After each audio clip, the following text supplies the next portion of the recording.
কক্সবাজারে স্থল নিম্নচাপের প্রভাবে উত্তাল রয়েছে সমুদ্র। আর সমুদ্রের সেই ভয়ঙ্কর রূপ দেখতেই সৈকতে ভিড় পর্যটকদের। কক্সবাজার সমুদ্র সৈকত থেকে বিস্তারিত জানিয়েছেন কক্সবাজার প্রতিনিধি অর্পণ বড়ুয়া।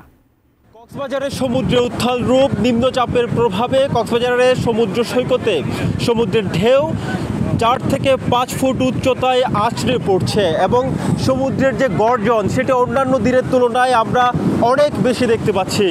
এই বৈরী আবহাওয়া পরিস্থিতিতেও কিন্তু বেশ কিছু পর্যটক এখানে সমবেত হয়েছেন, সমুদ্রে নামছেন এবং অনেককে আমরা দেখতে পাচ্ছি সমুদ্র স্নান পর্যন্ত এখানে করছেন। যদিও ট্যুরিস্ট পুলিশ এবং এখানে যারা লাইফগার্ড কর্মী রয়েছে তারা তাদেরকে সরিয়ে দেওয়ার চেষ্টা করছেন, কিন্তু কোনো ধরনের কোনো বাধাই যেন তারা মানছে না।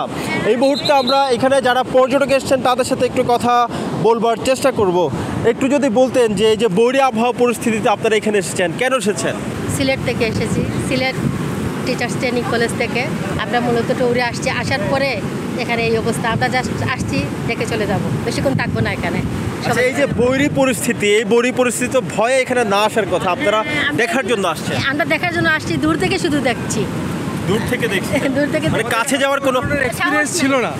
আমরা যখন আসছিলাম এর আগে অনেকটাই শান্ত ছিল পরিবেশ, যার কারণে আমাদের একটা নতুন একটা এক্সপিরিয়েন্স হবে সেইটা ভেবেই কিন্তু আমরা বাতিল করিনি ট্যুরটা। মানে সমুদ্রের অশান্ত রূপও দেখতে হয়। এই যে যেমনটি শুনছিলেন, আসলে সমুদ্রের যে বিরূপ প্রতিক্রিয়া, অশান্ত রূপ, সেটি দেখার জন্য এখানে তারা ছুটে এসেছেন। কক্সবাজারের লাবণী পয়েন্ট, সিন পয়েন্ট, কলাতলি পয়েন্ট, সবকটি পয়েন্টে কিন্তু এখনও আমরা পর্যটকদের আনাগোনা দেখতে পাচ্ছি। তবে এখানে যারা প্রশাসনের পক্ষ থেকে দায়িত্বরত রয়েছেন তারা পর্যটকদেরকে সরে যাওয়ার জন্য বারবার বলছেন, কিন্তু পর্যটকরা সরে যাচ্ছেন না। কক্সবাজার সমুদ্র সৈকতের কলাতলি থেকে এটুকুই ছিল এখানকার সব শেষ।